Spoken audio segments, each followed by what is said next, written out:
exit out and up the hill and off we'll go. Okay? I don't know many people in the theater that I could pick up the phone and call and pose a simple question about a playwright or a trend in new play development or the practice of a producer or a theater or some sort of project that's going to happen in the future and receive the smartest, most thoughtful, sensitive, and perceptive answer based on years and years and years of doing what's right for playwrights, what's good for playwrights, what history has shown us is good for playwrights, what prevailing wisdom will warn us about. But if I need to make that call, I would call Todd London. Todd London is the executive director of New Dramatists, and in doing so, he has championed hundreds of playwrights across his 15-year time there. But his collective love for playwrights, as I think most of you know, doesn't just stop with New Dramatists. It found its way into that seminal study, Outrageous Fortune, The Life and Times of the New American Play, which began this really long overdue conversation between theaters and producers, literary managers, and dramatists the world over. That book has become the starting point for so many important conversations that affect every single one of you sitting in this room. So, not only is he a friend of mine, he is truly a friend to every one of you. Ladies and gentlemen, Todd London.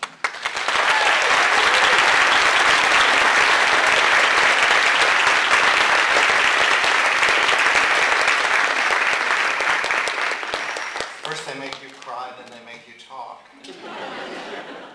Hello, I'm very happy to be here. As you may have noted from Gary's introduction, I'm not a playwright. For the past 15 years, though, I've made a sort of sucker's bet with the theater, staking my ambition and professional happiness, my sense of fulfillment and accomplishment on you. I work alongside of playwrights, keep their company. I run with them, fight their fights, celebrate their accomplishments, witness and pay tribute to their growing bodies of work. 2.5 weeks ago, I married a playwright. It sounds like the title of a 1960s sitcom, I know. And as you all probably realize, living with a playwright is a lot like a 1960s sitcom. I contribute to a column called Howl Round, the new online journal that Polly Carl edits out of Arena Stage's New Play Institute. The column's called A Lover's Guide to the American Playwright. I'm not a playwright, but I've come out publicly now as a lover of playwrights. And so I was elated and profoundly honored when Gary asked me to speak at your first conference. I want to tell you what it means to live and work as I do, surrounded by you. I want to give you this lover's guide to American playwrights, to let you see some of what I see. When we were researching Outrageous Fortune, Amy Freed, who makes a reckless habit of writing large cast plays, confessed that she enjoyed the feeling of being an anachronism. I feel like I'm making the last buggy whip in America, she said. We are maybe a room full of anachronisms, our hat wagons hitched to an aching old horse, urging the poor beast on with the whips you've made. We are maybe as blinkered as that old horse, in denial of the shiny hybrids and computer-driven rigs zipping around us, ignoring the fact that our lame clip-clop in real time and space may rely on outdated ideas of space and time, when studies show that audiences no longer value liveness, and when we experience time moving every which way all at once, with unity overwhelmed by simultaneity. At New Dramatists, our logo is still a fountain pen. There's a vintage Underwood typewriter on the top shelf of our new play library, as if that old warhorse were the eternal symbol of our profession. I noticed there's a similar machine on the brochure for this conference. We have entered tweens of a new century, but which century? As many of you know, New Dramatists shelters a community of about 50 playwrights in an old Lutheran church in Midtown Manhattan. The building used to house, in addition to the church proper, a thrift store and a soup kitchen, where hundreds of men mostly were fed throughout the immigrant days and Depression years of the early to mid-1900s, where their families could find cheap, used clothes and presumably spiritual solace. It is now, only somewhat metaphorically, a mission church for playwrights. We offer writers laboratory space, time, and human support for 7 years free of charge. They grow their work there and their artistic selves, and true to the soup kitchen roots, this inspired company of writers feeds each other, sometimes literally. The altar area is now a writing studio with wireless access. The sanctuary and thrift store have been turned into workshop theaters. The soup kitchen is now a library lined with the unpublished manuscripts of many of the nearly 600 writers who have passed through New Dramatists since its founding in 1949. This library, as much as anything, tells the story of continuity, community, and legacy that are at the heart of what New Dramatists does, what the Guild does, and what we are doing here today. We have found on these library shelves such hidden gems as typescripts by James Baldwin and Robert Anderson with their penciled marginal notes. I pulled the mimeo of a little-known Maria Irene Forney's play called The Red Burning Light of the American Way of Life. My favorite find was a stage manager's copy with blocking notes of a full-length play by August Wilson. It had the unfamiliar title, Mill Hand's Lunch Bucket. Checking out the cast list, I realized I was holding a first draft of Joe Turner's Come and Gone. Now the shelves are full of new plays, and 40 years from now, someone will pick one up, an unknown or forgotten play by Nilo Cruz or Lynn Nottage or David Lindsay-Abaire, and she will break into a similar sweat, her heart will pound, and the link will be made again. Your program says this is called After Outrageous Fortune, but I'm calling this speech What a Difference a Play Makes, a title I got from the playwright Marcia Norman when I asked if she knew a good song about playwriting. It was the spring of 2009. We were 10 days away from New Dramatists' major fundraiser, our annual luncheon, responsible for 20% of our budget. The gala takes place in the dazzle of the Broadway ballroom of the Marriott Marquis in Times Square. It's attended by much of the Broadway community eager to be seen at Tony time. New Dramatists turned 60 years old that spring, so we decided to honor one of its first member playwrights from the early 50s, Horton Foote. Sadly, and frighteningly for us, Horton died a few months before the gala, so we were faced with a double problem. One, how to celebrate the most humble of writers in such a glitzy space, and two, how to create an entertaining afternoon while still acknowledging that we had inadvertently staged a memorial service. So I went looking for a song. Horton's grieving family would be with us. We didn't want to do anything to insult his memory or vulgarize his tribute. Maybe a gospel song from one of his beautiful family plays, too maudlin, too Christian. Is there somewhere out there a perfect song about being a playwright? Well, no. Marcia emailed back excitedly suggesting that we write new lyrics to Maria Grieber and Stanley Adams' What a Difference a Day Makes, and call it What a Difference a Play Makes. As you may have already guessed, we didn't. It's a catchy phrase though, and it's stuck in my head. It worries me, in the same way that I was worried when I saw the title of the American Theater Wing's recent book, The Play That Changed My Life. Of course, plays make a difference. Of course, if you round up a couple dozen playwrights or actors, they'll be able to single out the play that changed their lives. But do plays really make a difference? And, if so, what kind of difference? To whom? Do plays really change lives? Maybe they once did, but do they still? Aren't these notions a bit hyperbolic, a bit self-satisfied? Are they the cliches we live by that allow us to do our fun art making with the sense of importance that comes from actually valuable work? I don't know. I love my job. I think playwrights are awesome. I love reading the hundreds of plays I read a year. I like it okay, though not with anything like the intensity I had in high school and college discovering plays by Edward Albee, John Guare, Sam Shepard, Irene Fornes, Amiri Baraka, Lanford Wilson, Tina Howe, and yes, Marcia Norman. I long instead for good movies, long quiet stretches of time with an absorbing novel. I'm hungry for music for my iPod, but I work in the theater. I'm a rabbi in a church for playwrights, and I constantly question my faith. Not in the talent of the writers who amaze me day by day, but in the enterprise itself, this throwback profession whose innate old-fashionedness pricks me every time I say I work for a company with the word dramatist in the name. New dramatists, Underwoods, buggy whips.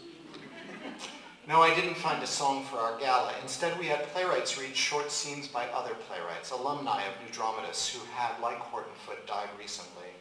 Our vibrant and very much alive writers would celebrate the dead senior writers, Horton, Robert Anderson, William Gibson, and also their peer writers who had, in the previous couple of years, died painfully young, August Wilson, Lynn Alvarez, John Beluso, Oni Faida Lampley. Would we feel the difference a play makes? Does the difference a play makes pass like a current from writer to writer, one era to another, and so electrify a whole continuous lineage of human endeavor? How appropriate that these questions bubbled up around Hortonfoot. It is hard to imagine a playwright more out of step with his times than he is. There is no body of work in the American theater to compare with his. No one has written for so long about so few square miles the concentrated plot of land in Wharton, Texas, that is the land of his family. For nearly 70 years, he tried to stop time by remembering. Like a tender, merciful God, he sought to possess an entire world by loving it ceaselessly. He dared to bring the dead back to life. It is a vanishing world, he writes, the world of these plays. No, not a vanishing world, but a vanished world. I think sometimes that Randall Jarrell speaks for me in his poem, Thinking of the Lost World. All of them are gone, except for me, and for me nothing is gone. Nothing is ever gone, Hortonfoot proves, as long as there are people to remember, to write it down. Nothing can be lost as long as there are artists brave enough and persistent enough to try and capture the ephemeral grace of our lives. But is it true that nothing is ever gone? Is it possible that plays themselves are disappearing, that dramatic literature itself will go the way of the satyr play, or burlesque, or the living newspaper? And if we mean to keep on keeping on, what are we doing it for? What are we preserving? Robert Anderson, author of Tea and Sympathy and I Never Sang for My Father, also died that year. Throughout his 5-decade writing life, he kept a note taped to his typewriter that said, "Nobody asked you to be a playwright." How do you respond to that cold water truth? The same way Bob Anderson did, and Horton, and hundreds of other playwrights have. You respond by becoming the perfect version possible of the thing that nobody asked you to be. You respond by writing those plays nobody asked you to write, that no one may ever produce. You respond with the crazy, obsessive, beautiful bravery of the artist, cultivating a garden that no one may see and that no one may ever want to walk with you. You find your faith where you can. You hope the world will meet you where you live. This is, by any stretch, a foolish hope. The world, in the most consistent and practical ways, has no intention of meeting playwrights where they live. I don't have to tell anybody in this room where the energy of our culture and the attentions of our young are directed. We have good cause to worry the marginalization of theater and playwriting. Even the American theater doesn't care to meet playwrights where they live. For the past 40 years, our theaters have spent considerable money, energy, and person hours on the cultivation and production of new plays. They've hired large administrative staffs, built monumental buildings. For all their organizational energy, however, these theaters have proven unable to create sustainable structures for supporting writers over time, for what Molly Smith yesterday called a dignified life for playwrights. Bodies of work like Hortonfoot's are almost inconceivable today. From 2005 to 2010, as Gary told you, I led the theater development study that became Outrageous Fortune. Tori Bailey, Ben Pesner, Zani Voss, and I gathered data from 250 playwrights across the career spectrum, working professional playwrights who, by all industry indicators, were among the most successful writers at their stage of development. We extensively surveyed nearly 100 theaters about their work in new plays, with new plays and that of the field in general. We then tested this hard data by traveling to cities across the country, holding meetings with playwrights, artistic directors, and leaders in the field of new play and playwright development, followed by interviews with agents, commercial producers, playwright educators, and others. We published our findings a year and a half ago in the book Ben and I wrote, and spent another 6 months traveling the country, presenting the conclusions, stimulating local conversations, and brainstorming solutions. Please excuse me if you've heard this before, but I want to briefly highlight some of the findings. As you playwrights describe it, the American nonprofit theater, our art theater, is corporate, board-driven, risk-averse, and formally conservative. It lacks bold artistic leaders and is overly, even obsessively concerned with pleasing a subscription audience that is much older than the theater's artists, way more conservative, and may not even be an audience. Audience may be the convenient term artistic directors use when they're really talking about a handful of large donors or key board members, or as one artistic administrator put it, the theater's assets. And the bad news is that within this climate, our research shows that the economics of playwriting are impossible. It is a profession without an economic base, and all who practice within it must be prepared to be A, otherwise employed, or B, poor. The typical successful playwright earns between $25,000 and $40,000 when averaged over a 5-year period, with nearly a third earning under $25,000 annually. Slightly more than half of that income comes from sources unrelated to playwriting, the day job. Of the approximately 49% of a playwright's total income that comes from playwriting-related activities, including teaching, TV, and film writing, only 15% of the study's playwrights' total income comes from production-related activities, i.e. licensing, publishing, grants, awards, commissions, royalties. In other words, an average working professional playwright whose resume you'd look at and say, that's a successful early career or emerging or mid-career or even established playwright, is making between about $3,800 and $5,800 a year as a playwright. Only about 3% of a playwright's meager income comes from royalties, the foundation of the playwright's compensation. That 3% means $750 to less than $1,200 a year on average over 5 years. And lest you think this is about young bohemians, our average study playwright is 35 to 44 years old, and the sampling includes winners of Obies, Tonys, and Pulitzers. All this to say, despite the implicit promises of MFA recruitment brochures, there is no career track for playwrights, no lifelong path, hardly any career there. Of course, you live this and know it. You've probably been following last week's blog postings about Tony Kushner's assertions in Time Out New York that he can't make a living as a playwright, that probably no one can. You want a sustained middle-class income? You want to earn on par with senior staff at the theaters that produce you? You want health care?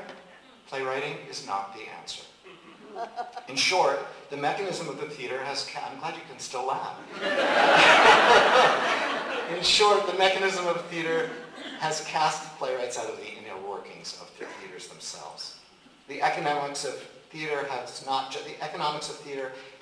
just marginalized, but impoverished them. Are the leaders of American theaters willing to meet playwrights where they live? No. For that, we would have to give up our health insurance and head for the poverty line, or at least the temp agency. We'd have to do the math in accordance with our so-called values, and we'd have to live by it. I include myself, even as the head of a small nonprofit, very small. I earn more than most of the playwrights that I serve. And what about audiences? Are they willing to meet playwrights where they live? We know that the culture in general is abandoning the theater as a form, but even the theater-going population within that culture is, to beat a dead idiom, staying away in droves. According to a December 2008 study by the National Endowment for the Arts, the percentage of U.S. adults who attended a non-musical play over a 12-month period fell from 13.5%, or 25 million people, to 9.4%, or 21 million people over 20 years. In other words, the play-going audience has been dwindling by slightly more than 1% a year for nearly 20 years. The figures for Broadway may be even more disheartening. The decline in attendance at plays new to Broadway during the same 20 years is 41.6%. So what are we doing here? MFA programs are pumping out more playwrights than at any time in America's history, saddling them with debt that they will, as playwrights, never be able to repay. You, meanwhile, our playwrights, are condemned to an economic environment that is impossible within an ecosystem that is at least broken and at worst profoundly hostile to the artist and the individual creativity, within which it is inconceivable to either build a body of work alone or as part of a theater company. Experiment and sustained growth are, for playwrights, as much a thing of the past as, well, maybe American drama. Think about O'Neill for a moment. The restive, uneven brilliance of his early works, the way he tried everything, sea plays, mask plays, classical tragedy, expressionism, the great messy churning of his nascent theatrical genius. And think about how that would have played out today without a Provincetown Players or a theater guild or a Broadway that produces new American work.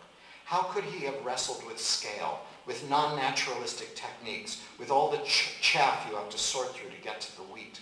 How could he have brought the years of internal struggle and external quietude that separated his early productivity and his later masterworks? Or Clifford Odets, where would he have come from if not the group theater? Or Albee?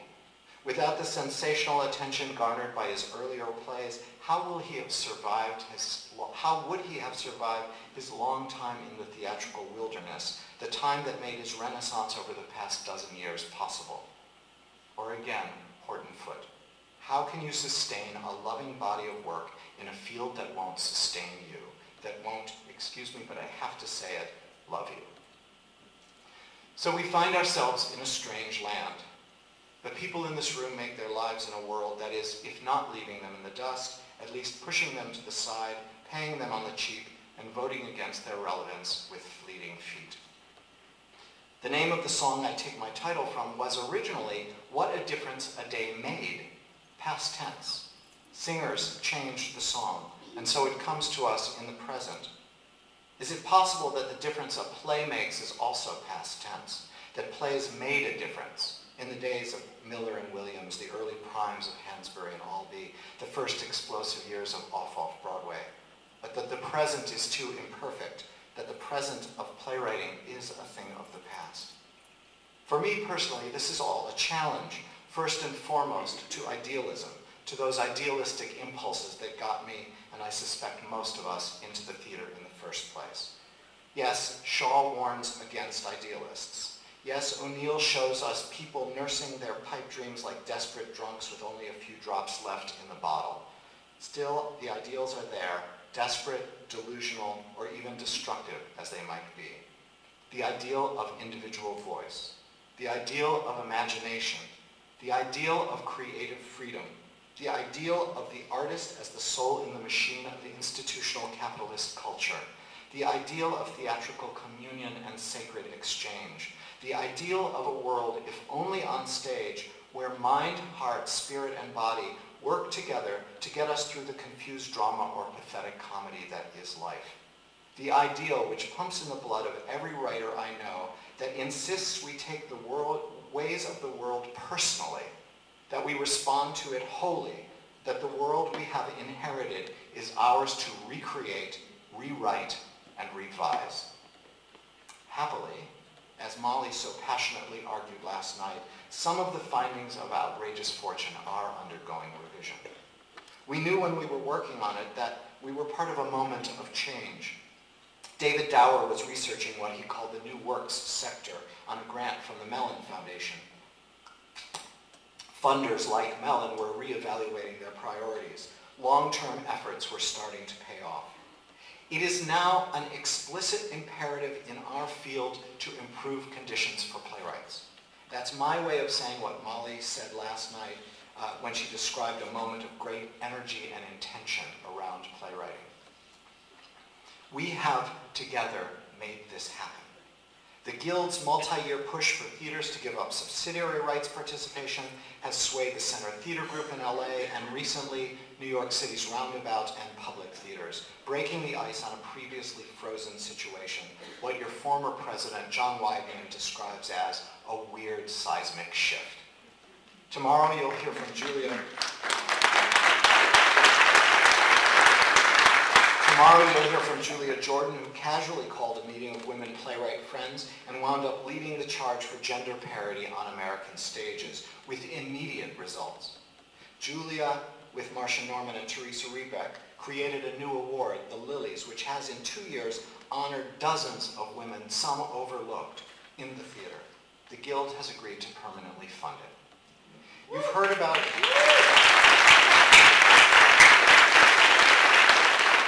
I hope I'm right, or now I guess they're going to.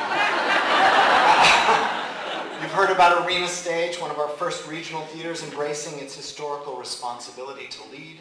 5 playwright residencies for 3 years with salary, health benefits, housing, budgets of their own, the commitment of at least 1 production, a thriving new play institute hosting 5 national convenings, each leading to actions of their own. As a result of one of these convenings, 2 separate Black Play Festivals were launched by playwrights in a single year.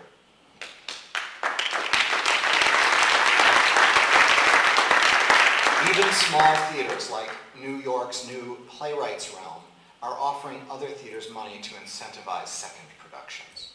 And maybe as an indication of the reality of this changed landscape and the power of your collective voice, Theater Communications Group has spent the past year doing something it has not done in its 50-year history, holding national conversations across the field that focus not on institutional health, but on the individual artist within the nonprofit theater. The ground on which you stand is shifting. These are just a few of the many signs. The ground on which you stand. The phrase makes me think of the late August Wilson, the magnificent example of his purpose. The example of the seriousness with which he took his task, your task. How grandiose the young Wilson must have sounded. A fellow playwright asks, "What are you working on?"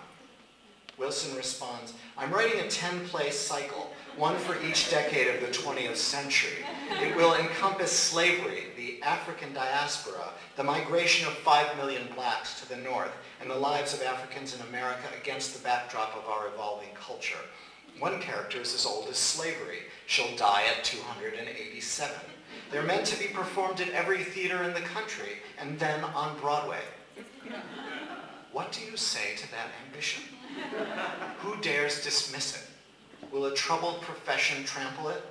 Will statistics of a dwindling audience keep it down? Attention must be paid? You bet your ass. And so, 10 plays later, we have something no American playwright has managed before. We have the sweep and magnitude of Wilson's epic century cycle. We have his panoramic collage of Holocaust, horror, and celebration of strength, joy, and resilience, what he calls the highest possibility of human life. Where do we look for inspiration? Where do we look to pump up our ideals in hard times?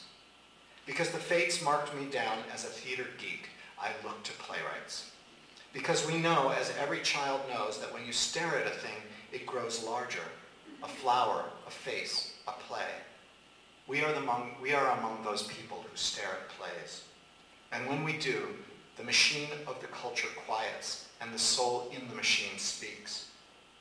The institutions that were once the hope of the American theater, and that are now its well-intentioned 800-pound gorillas, shrink in importance.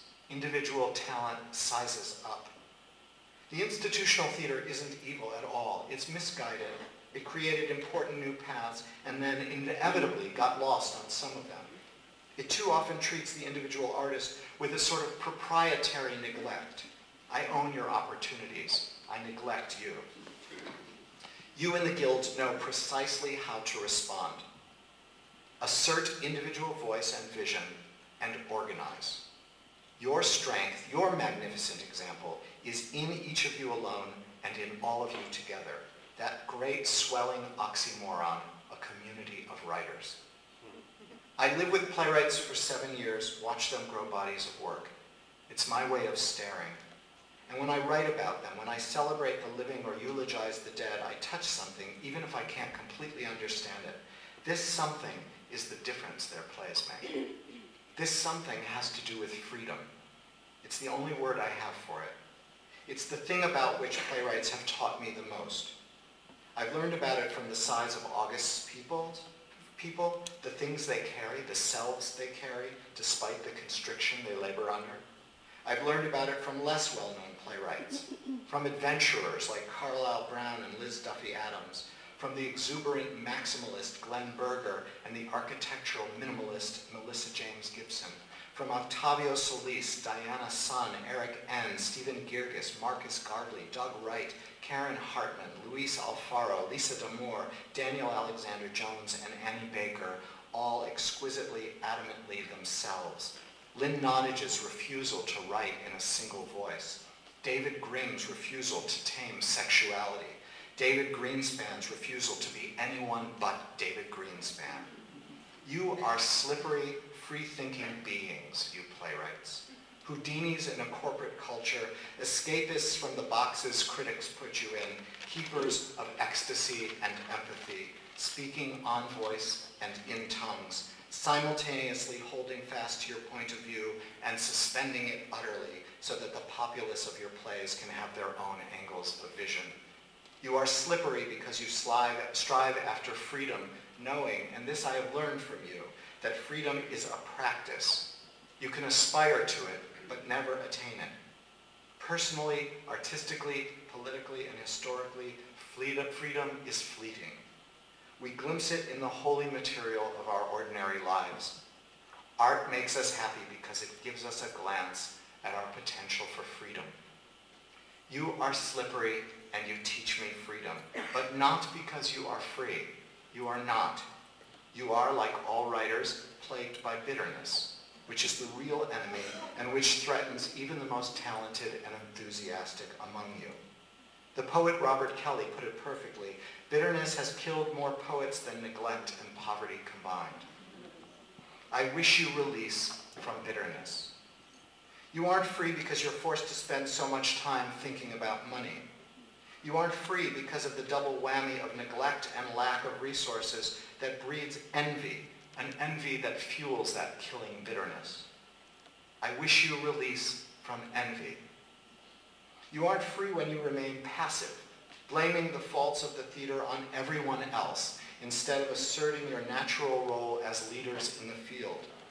Playwrights have historically been leaders of theaters and capital T theater, and I pray you make it so again. No, I don't pray it. I exhort it. You have the facts in front of you, the economic facts. You generally and genuinely share a critique of your field. You know which way the wind is blowing, and you know what's getting lost in the wind. On the other hand, you have before you examples of do-it-yourself playwrights, from Aeschylus to young Jean Lee, Richard Maxwell, and a pair of Chicago 20-somethings, Chelsea Marcantel and Laura Jackman. You have before you examples of playwright leadership, from Shakespeare and Moliere to Emily Mann, George Wolfe, and now Che Yu. You have examples of playwrights' generosity to other writers, from Edward Albee's foundation to the teaching devotions of playwrights like Paula Vogel, Mac Wellman, Charles Smith, Naomi Azuka, and Marcia Norman. You have examples of the collective power of playwrights, from the Playwrights Company on Broadway in the 30s to 13P in the Workhouse Collective today. You know playwrights working in ensembles, Kirk Lynn of the Rude Max, and playwrights who work in communities like Allison Carey and the dozens of cornerstone playwrights who followed her. You have playwright bloggers shaping the field's debates. You have your playwright idols, mentors, and goads. You have each other. And you have power. You just have to use it. Passivity and blame, defaults of the creative life in a market economy, are irresponsible. They are the squandering of gifts, which to me is the unholiest of holies. New Dramatists was founded 62 years ago by a disgruntled playwright after a frustrating meeting at the Dramatists Guild. This unknown playwright rallied the guild leadership, Howard Lindsay and Russell Krauss, Moss Hart, Rogers and Hammerstein, Maxwell Anderson, Elmer Rice, Robert Sherwood, and others. Her name was Michaela O'Hara. You don't know her plays, but her founding vision has served more playwrights more lastingly than any one theater in our history. What will you do with the gifts of this weekend? What will you begin? What will you make happen? One of my favorite playwright tributes was written from a living playwright to a dead one, from John Guare to the visionary Thornton Wilder. Guare goes in search of the essential Wilder and finds two of them. Guare writes, "Wilder reminds me not of one, but of two great American poets, William Carlos Williams and Ezra Pound. The problem that confronted them in their youth was where to go for experience to feed their art. Williams stayed in New Jersey as a doctor and found his source of experience there. Pound fled to Europe to leap into world culture. Like a man who contains the spirit of his lost twin," Guare tells us, "Wilder found in his life and art, quote, a way to live in his bifurcated world, staying at home and roaming the world." Guare finds the distinction of Wilder, the doubleness of his way of seeing. Maybe this is the kind of difference we make when we stare at plays, when we stare at bodies of work. Difference in the sense of differentiation. Difference, then, the assertion of individual voice and vision, becomes the leading edge of a life or death struggle against homogeneity, against institutionalization, against monoculture. Difference guides us to the abundance and profusion, to the glorious diversity of all living things. But here's the really beautiful part of Guare's tribute.